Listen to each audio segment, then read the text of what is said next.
Standing at my father's graveside, watching his casket lower into the ground, my stepmother Vivian chose that exact moment to announce to all 47 family members that I wasn't his real daughter.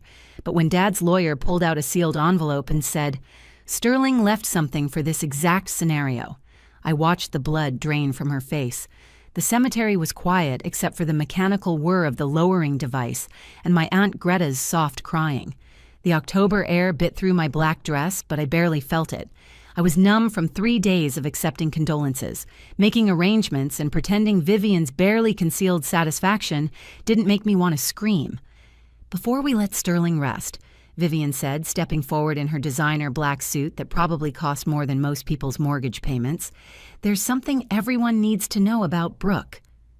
My name on her lips sounded like poison. She'd waited until this exact moment, when Dad couldn't defend me, when I was at my most vulnerable, when our entire family was gathered. The calculation of it made my stomach turn. This girl, she pointed at me like I was evidence in a court case, has been living a lie for 32 years. She's not Sterling's biological daughter. The gasps came in waves. Uncle Theodore, Dad's brother, dropped his prayer book into the mud. My cousin Mallory grabbed my arm. Someone behind me whispered, "Oh my God," but I couldn't move, couldn't breathe, couldn't process what was happening at my father's funeral. "You're lying," I managed to say, but my voice sounded strange and distant, like it belonged to someone else. "Am I?" Vivian pulled out a folder she'd been hiding under her coat. "Sterling's blood type was O negative. Brooke here is AB positive. It's genetically impossible for him to be her father. I have the medical records right here."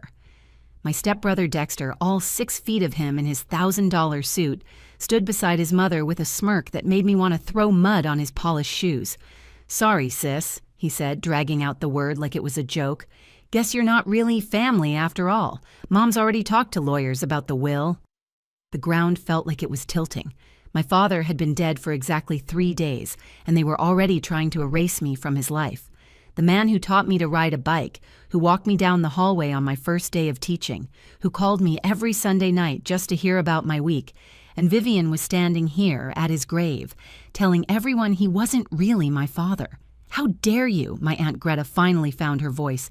"At his funeral, Vivian. Have you no shame?" "I'm just telling the truth," Vivian said, her voice carrying that fake sweetness she'd perfected over 8 years of marriage to my father. "Everyone deserves to know that Sterling's real legacy belongs to his actual blood, to Dexter." That's when Mr. Holbrook cleared his throat. He'd been standing quietly by the large oak tree, holding his briefcase like it contained nuclear codes. Eugene Holbrook had been Dad's lawyer and friend for 20 years. He'd been at my high school graduation, my college graduation, even my first school's parent-teacher night when I was nervous about meeting families. "Mrs. Caldwell," he said, his deep voice cutting through the chaos like a blade, "before you continue this spectacle, perhaps we should discuss what Sterling left in my care." The smug confidence on Vivian's face cracked just slightly. "What are you talking about?" Mr. Holbrook walked forward, every step measured and deliberate.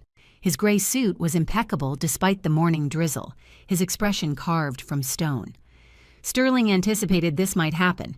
6 months ago, he came to my office with very specific instructions and a sealed package. "This is ridiculous," Vivian sputtered, but I noticed her fingers tightening on the folder.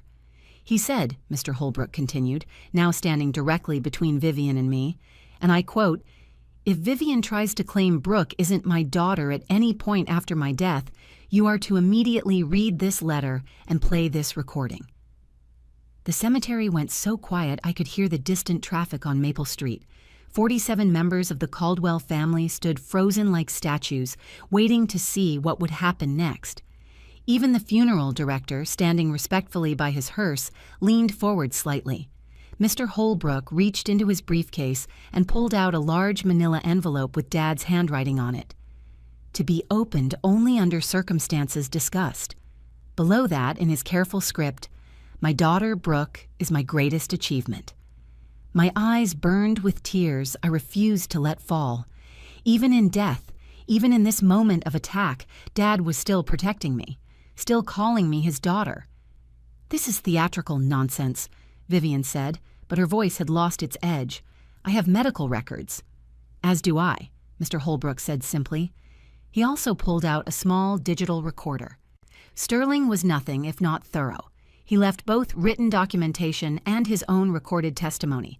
"So tell me, Mrs. Caldwell, would you like me to read the letter first, or shall we hear Sterling's own voice explain the truth about who is and isn't his biological child?"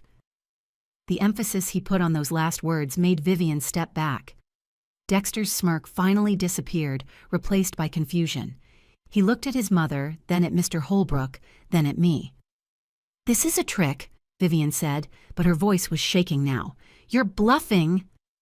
Mr. Holbrook's expression didn't change. "Sterling knew you'd gathered those medical records, Vivian. He knew about your plans. He knew about quite a lot, actually.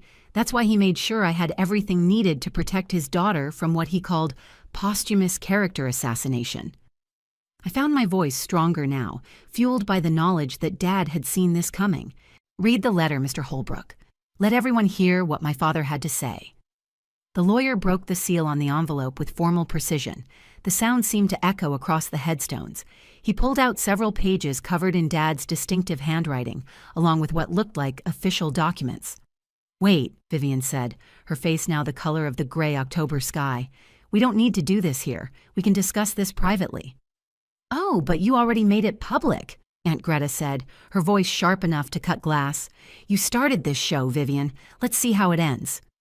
Mr. Holbrook adjusted his reading glasses, cleared his throat once more, and began to read the words my father had written 6 months ago, when he was still alive, still laughing, still calling me every Sunday night, but somehow knowing this moment would come. "To my beloved daughter Brooke," he began. And I knew, even before hearing another word, that Dad was about to reveal truths that would change everything. My father Sterling wasn't just my dad, he was my anchor. After Mom died when I was 7, he raised me alone for 15 years before Vivian swept into our lives like a tornado in designer heels. I remember the day he taught me to ride a bike in our driveway, his strong hand steadying me while he ran alongside, his work boots hitting the pavement in rhythm with my pedaling. "Brooke, sweetheart, I've got you. I'll never let you fall," he'd said. And even when he finally let go, I knew he was still there, ready to catch me if I needed him. Dad owned 3 successful hardware stores across town, Caldwell and Family Hardware, each one a testament to his belief that good tools and good advice could fix almost anything. Every Saturday morning until I left for college, we'd visit each location together. It was our ritual, as sacred as Sunday church. He'd introduce me to every employee, every regular customer, always the same way. "This is my daughter, Brooke. She's going to be a teacher someday."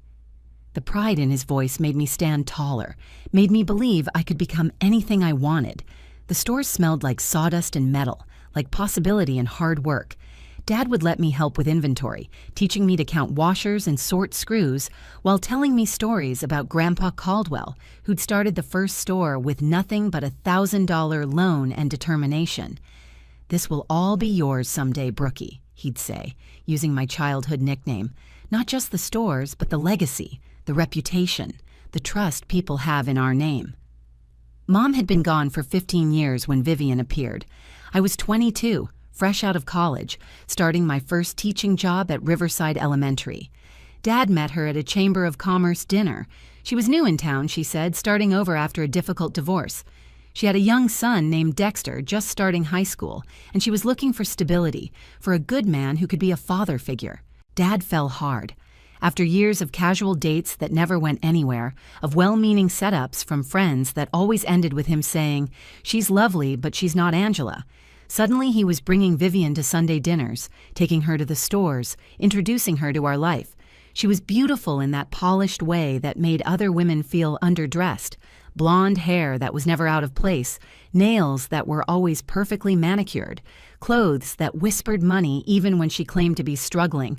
She laughed at Dad's hardware store jokes, praised his business sense, and told him constantly how lucky she felt to have found him.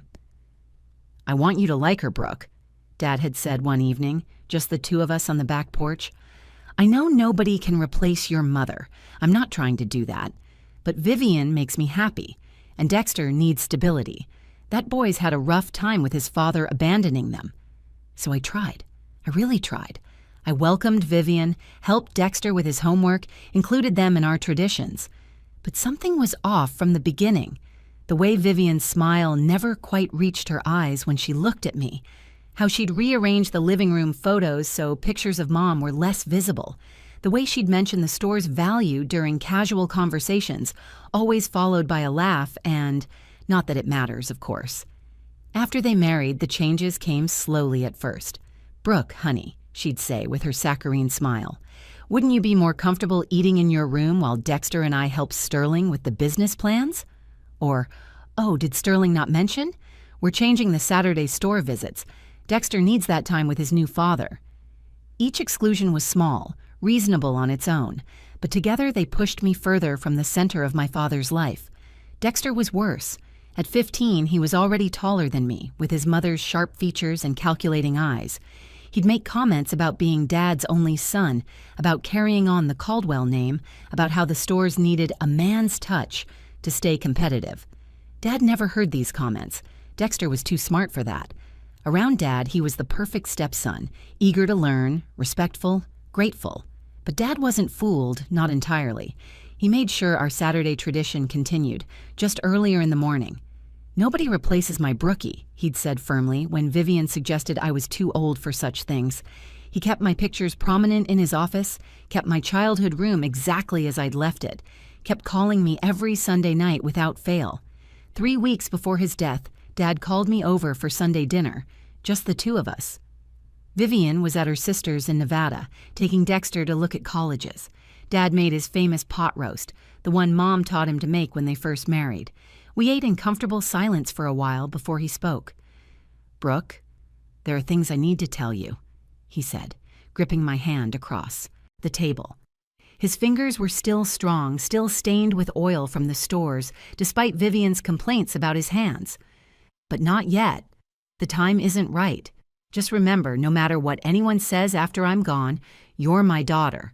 Blood doesn't make family, love does. And I've loved you since the moment your mother told me she was pregnant." "Dad, you're scaring me. Are you sick?" "No, sweetheart, just getting my affairs in order. A man my age needs to be prepared." He squeezed my hand tighter. "I've made sure you're protected. Mr. Holbrook has everything. Trust him if anything happens. And remember, you're a Caldwell, my daughter, my true heir. Nothing and no one can change that." 4 days later, the massive heart attack took him. Quick, the doctors said. Merciful. He was at his original store, the one Grandpa started, checking inventory early in the morning. They found him sitting at his desk, a photo of Mom and me from my college graduation in his hand. The funeral was beautiful, exactly what Dad would have wanted. His employees formed an honor guard, 6 men from each store, their work shirts pressed and clean under dark jackets. The church overflowed with people whose lives he'd touched, customers he'd helped for decades, little league teams he'd sponsored, families who'd never forgotten his kindness when they couldn't afford repairs. His favorite hymns played softly, Amazing Grace and I'll Fly Away, the ones he'd hummed while organizing bolts and checking inventory. I gave the eulogy, my teacher's voice somehow carrying through the massive church despite my breaking heart. I told them about Saturday mornings at the stores, about Dad teaching me that business wasn't about money but about trust, about how he'd once stayed open until midnight on Christmas Eve because Mrs. Patterson needed a specific wrench to fix her grandson's bike.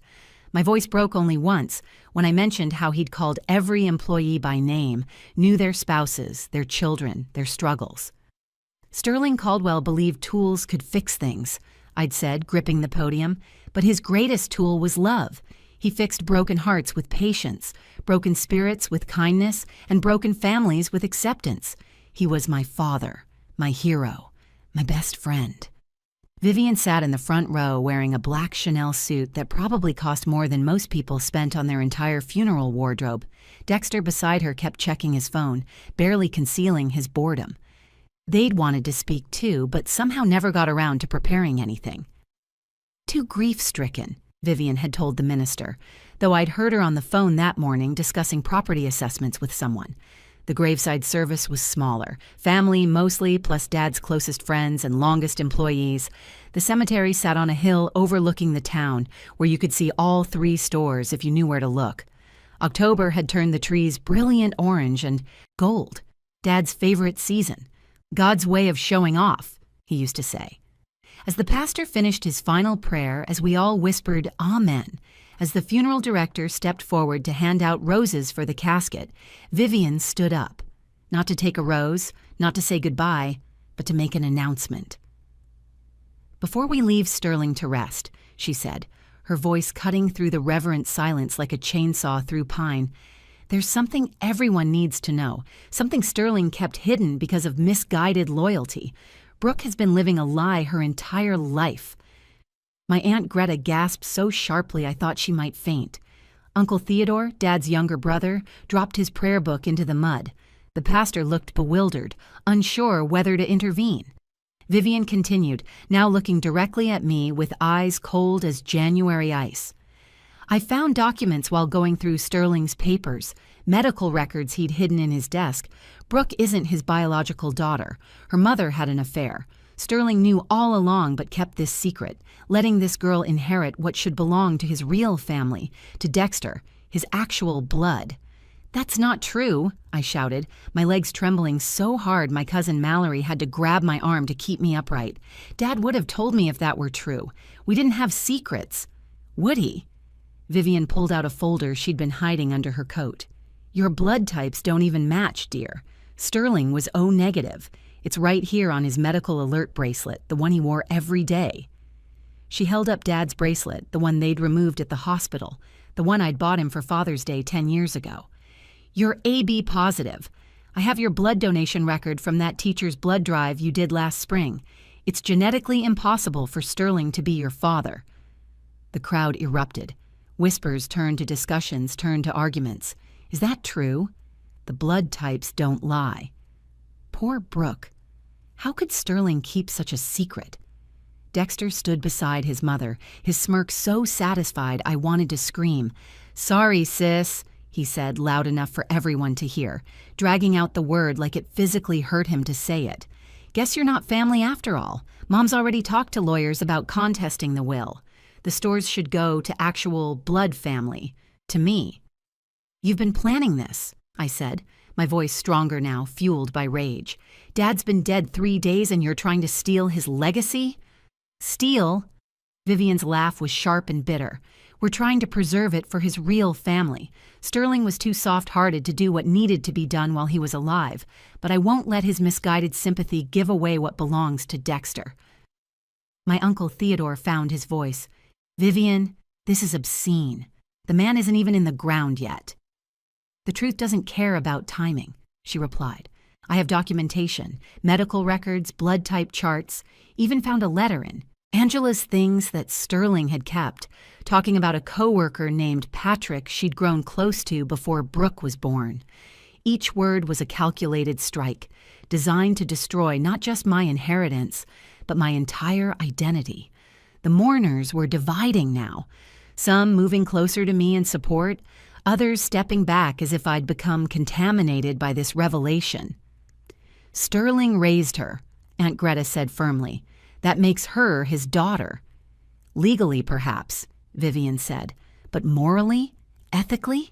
Should the Caldwell family legacy go to someone who doesn't carry Caldwell blood? When there's Dexter, who Sterling chose to raise these last 8 years, who actually learned the business, who carries the chromosome to pass on the family name. That's when Mr. Holbrook cleared his throat. Mrs. Caldwell, Mr. Holbrook said, his voice cutting through the chaos with the authority of someone who'd spent 40 years in courtrooms. Before you continue this display, perhaps we should discuss the letter Sterling left with me. Vivian's confidence wavered like a candle flame in wind. What letter?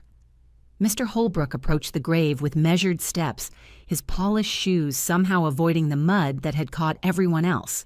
He carried his briefcase like it contained state secrets, his face revealing nothing. Eugene Holbrook had been more than Dad's lawyer. He'd been his friend since before I was born, the best man at my parents' wedding, the one who'd helped Dad navigate Mom's estate after cancer took her. Sterling anticipated this might happen, Mr. Holbrook said, now standing where the pastor had been, commanding the same reverence. He came to me 6 months ago with specific instructions and a sealed package. He was quite thorough in his preparations. "This is ridiculous," Vivian sputtered, her knuckles white as she clutched her folder of evidence. "I have proof right here. Medical records don't lie." "Indeed they don't," Mr. Holbrook agreed calmly. He pulled out a large manila envelope and a small digital recorder from his briefcase. Sterling said, and I quote, "If Vivian tries to claim Brooke isn't my daughter at any point after my death, you are to immediately read this letter and play this recording. Do it publicly, Eugene. Don't let her poison people's minds in private." The mourners pressed closer, forming a tight circle around us. Even the funeral director abandoned professional distance to lean in. Dexter's smirk had disappeared completely, replaced by confusion as he looked between his mother and the lawyer. "This is some kind of trick," Vivian said, but her voice had lost its commanding tone. "You're bluffing." "Sterling knew about your research, Vivian," Mr. Holbrook continued. "He knew you'd been to the hospital requesting his medical records. He knew you'd accessed Brooke's blood donation information through your friend who works at the Red Cross. Yes, he knew about Patricia helping you. He knew about your meetings with estate lawyers 3 months before his death." My mind was racing. Dad had known? He'd known what Vivian was planning and hadn't told me? But then I remembered that dinner 3 weeks ago, his grip on my hand, his words about being prepared, about trusting Mr. Holbrook. If Sterling knew I had concerns about Brooke's parentage, then he should have addressed them while alive, Vivian said, trying to regain control, not through some theatrical reading after his death. "Oh, but he did address them," Mr. Holbrook said. "He addressed them quite thoroughly. He spent considerable time and resources investigating not just Brooke's parentage, but everyone's in this family. The results were illuminating." The way he said everyone's made Vivian step backward, her heel sinking into the soft ground. Dexter moved away from his mother slightly, uncertainty crossing his features for the first time. "Shall I read the letter first, or would you prefer to hear the recording?" Mr. Holbrook asked, holding up both items. "Sterling was specific that I should give you the choice, Vivian. He said you always like to feel in control." "I don't have to listen to this," Vivian said, starting to turn away. "No, you don't," Mr. Holbrook agreed, "but everyone else does. And if you leave now, you won't hear Sterling's evidence about Dexter's parentage. You won't hear about the DNA test he had done. You won't hear about Rex." Vivian froze. The name Rex had turned her to stone. "Who's Rex?" Dexter asked, his voice cracking slightly. I found my voice then, stronger than I'd expected. "Read the letter, Mr. Holbrook. Let everyone hear what my father had to say." My Aunt Greta moved to stand beside me, her hand finding mine. Uncle Theodore flanked my other side. The Caldwell family was literally closing ranks around me, and that simple gesture made my eyes burn with unshed tears. Mr. Holbrook broke the seal on the envelope with formal precision.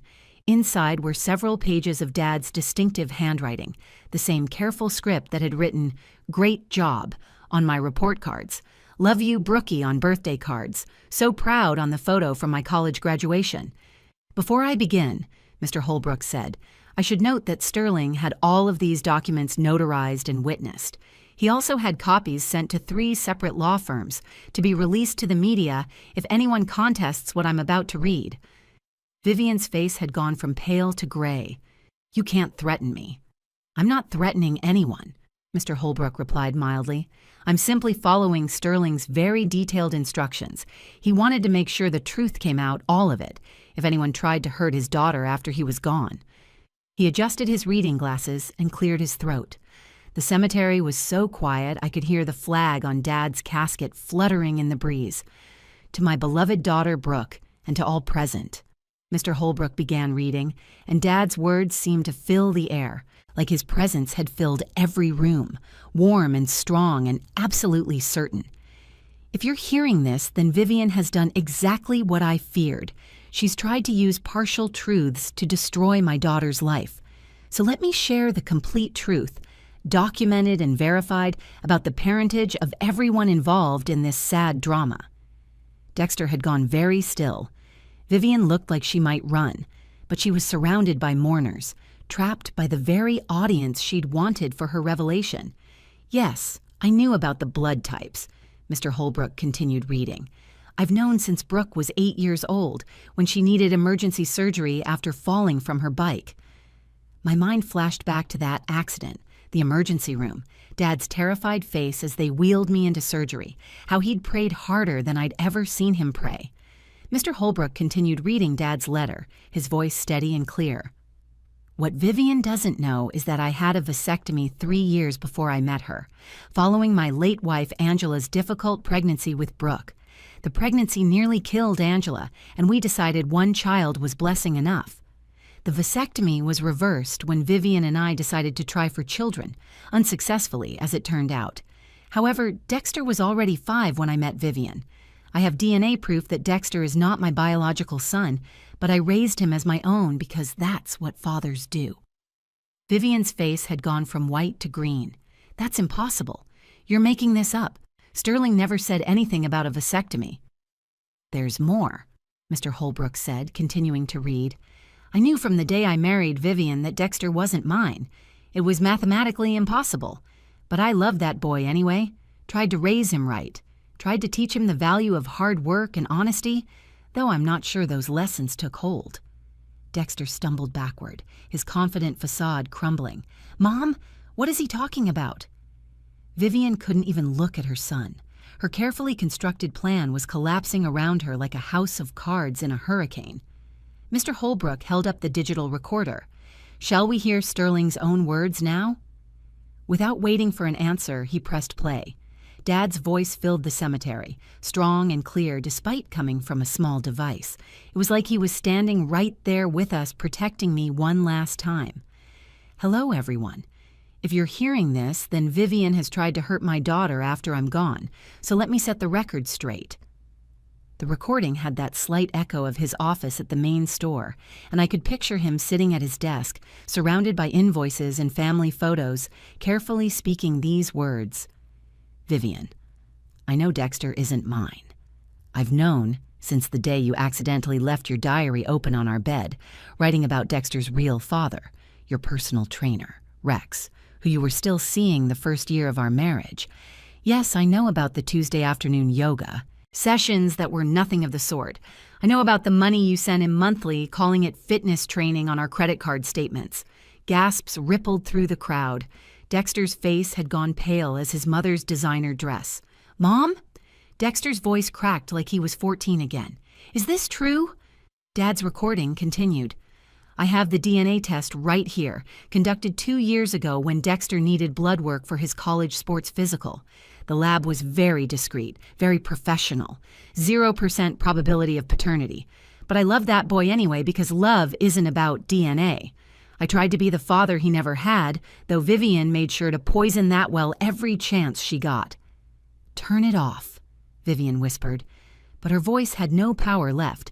Now, about Brooke being AB positive while I'm O negative.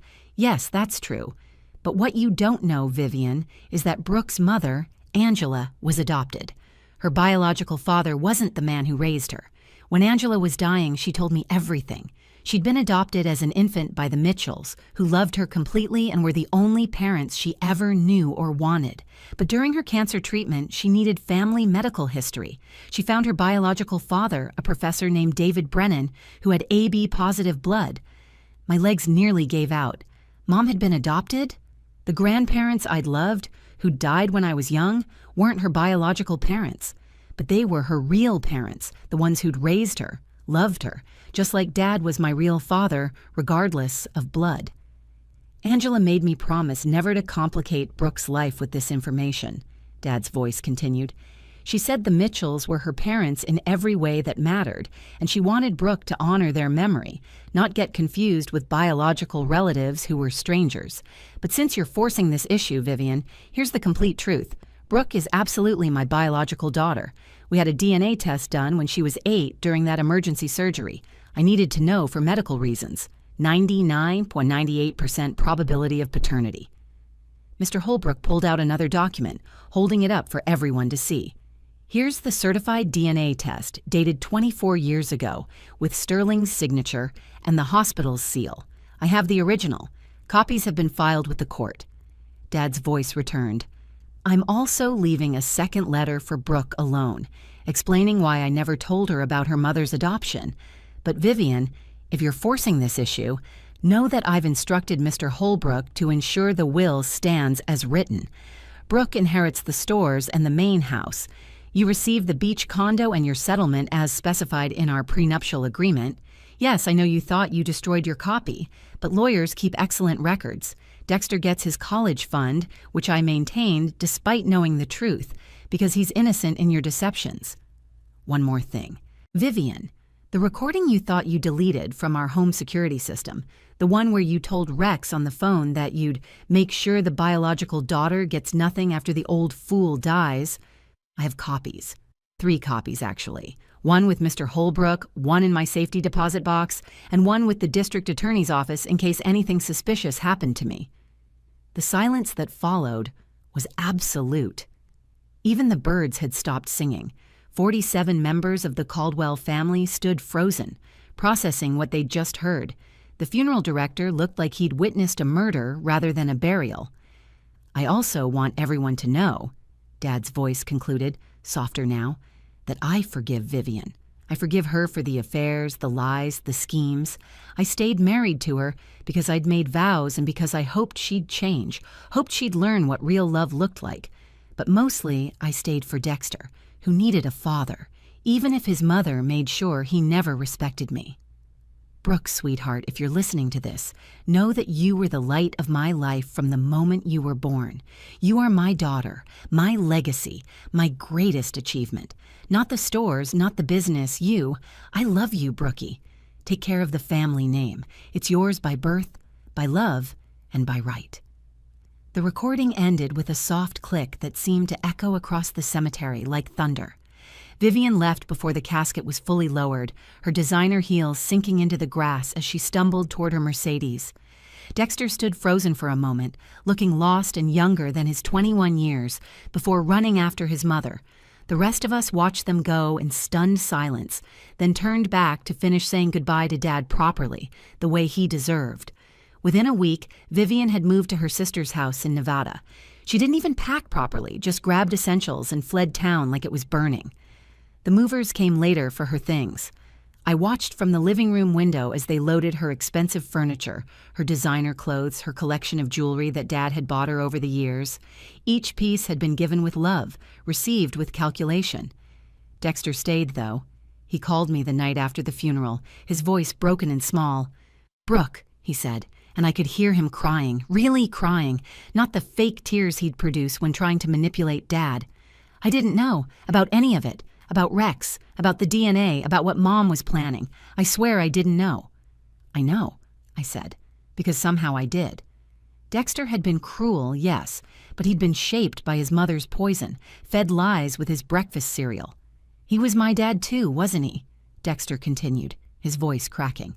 Even though he knew I wasn't his, even though Mom was awful to him, he still came to my games. He still taught me about the business. He still called me son.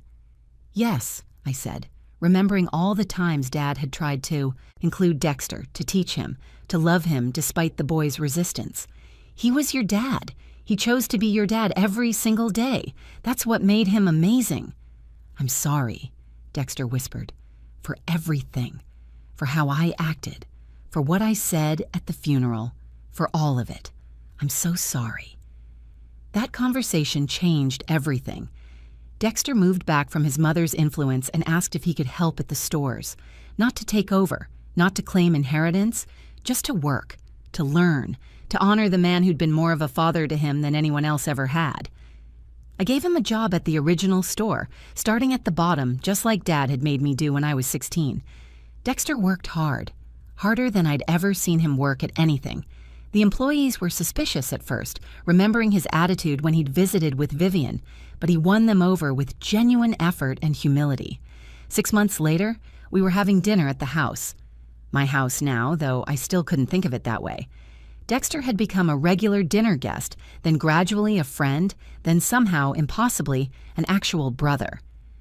"I found something," he said, pulling out an envelope. "Mom left it behind when she ran. It's from Sterling, dated 2 years ago." The letter was addressed to Dexter in Dad's handwriting. Inside, it said, "Dexter, I don't know if you'll ever read this, but I need you to know that biology doesn't define us.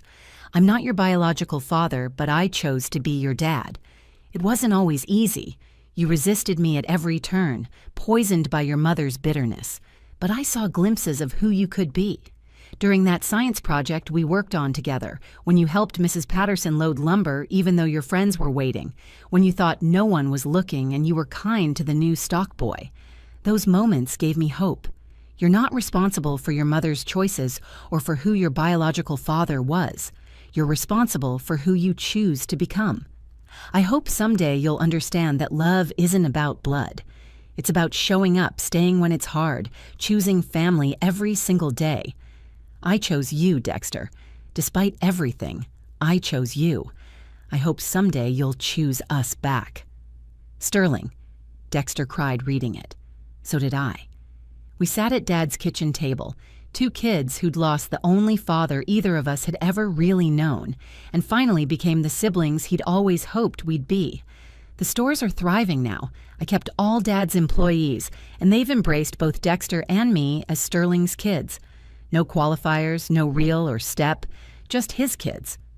Dexter manages the original store now, the one Grandpa Caldwell started, and he's good at it. He has Dad's patience with customers, his memory for names and faces. I still teach 3rd grade at Riverside Elementary. Dad was right. I was meant to be a teacher. But I go to the stores every Saturday morning, just like we used to. Sometimes Dexter joins me.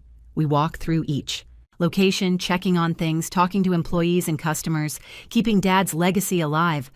I found Dad's second letter to me, tucked in my old childhood jewelry box, placed there by Mr. Holbrook the day after the funeral.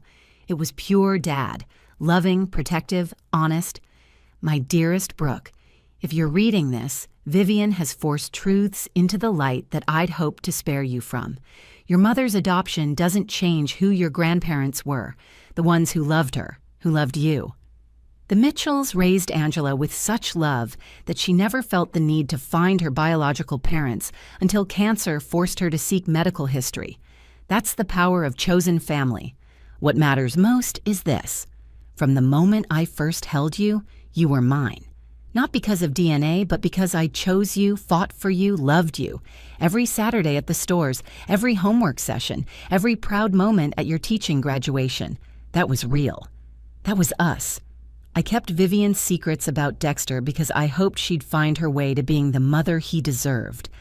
I kept your mother's story because she asked me to, but I never kept secrets about my love for you. That was always true, always real, always infinite. Vivian saw dollar signs when she looked at our family. Dexter saw competition. But you, Brookie, you saw what I saw. A legacy of hard work, honesty, and helping neighbors. That's why the stores are yours. Not because of blood, but because you understand what Caldwell really means. Love that boy if you can. He's lost and angry and confused, but there's good in him. I've seen it. Maybe without his mother's poison, he can find it too. Your Dad. Last week marked the first anniversary of Dad's death. Dexter and I visited his grave together. The headstone reads, "Sterling Caldwell, beloved father, love makes family." We placed fresh flowers, yellow roses, his favorite, and stood there in comfortable silence. "He would have loved this," Dexter said quietly. "Us together, no drama." "Yeah," I agreed, "he would have." As we walked back to our cars, Dexter mentioned he'd been seeing a therapist to work through everything. "She says I was emotionally abused," he said, "that Mom used me as a weapon against Sterling. I'm starting to see it now." "Dad saw it then," I replied. "That's why he never gave up on you." "He never gave up on either of us," Dexter corrected. And he was right. Vivian never contested the will. That security recording Dad mentioned must have been particularly damning. We haven't heard from her since she left, though Dexter got a birthday card with no return address and a check he never cashed. Mr. Holbrook still manages the legal affairs for the stores. Last month, he told me Dad had left one more letter to be opened on the 5th anniversary of his death. He said you'd be ready then, Mr. Holbrook explained. Both of you. Because Dad thought of everything. Even in death, he's still protecting us, still teaching us, still showing us that love makes family. Sometimes the most profound love stories aren't romantic. They're between a father and the children he chose to love, regardless of what any DNA test might say. Dad proved that every single day of my life, and even death, couldn't stop him from protecting me one last time. The hardware stores still smell like sawdust and metal, like possibility and hard work. But now they also smell like hope, like second chances, like family that's chosen rather than just born. Dexter and I are building something new from the foundation Dad left us. Not just a business, but a real relationship, the kind Dad always hoped we'd have. That's Dad's true legacy. Not the stores or the money or the property. It's the lesson that family isn't about blood. It's about choosing to love, choosing to stay, choosing to protect each other even when it's hard, especially when it's hard. And somewhere, somehow, I know Dad is watching us, proud that his kids, both of them, finally figured it out. If you enjoyed this story, please like the video and share it with someone who needs to hear that family is about love, not just DNA. Comment below if you've ever experienced a moment when someone chose to be your family, even without blood ties. And don't forget to subscribe to our channel for more powerful stories about love, redemption, and the families we choose. Thank you for listening to my story about my dad, Sterling Caldwell, who proved that the strongest bonds aren't always written in our genes, they're written in our hearts.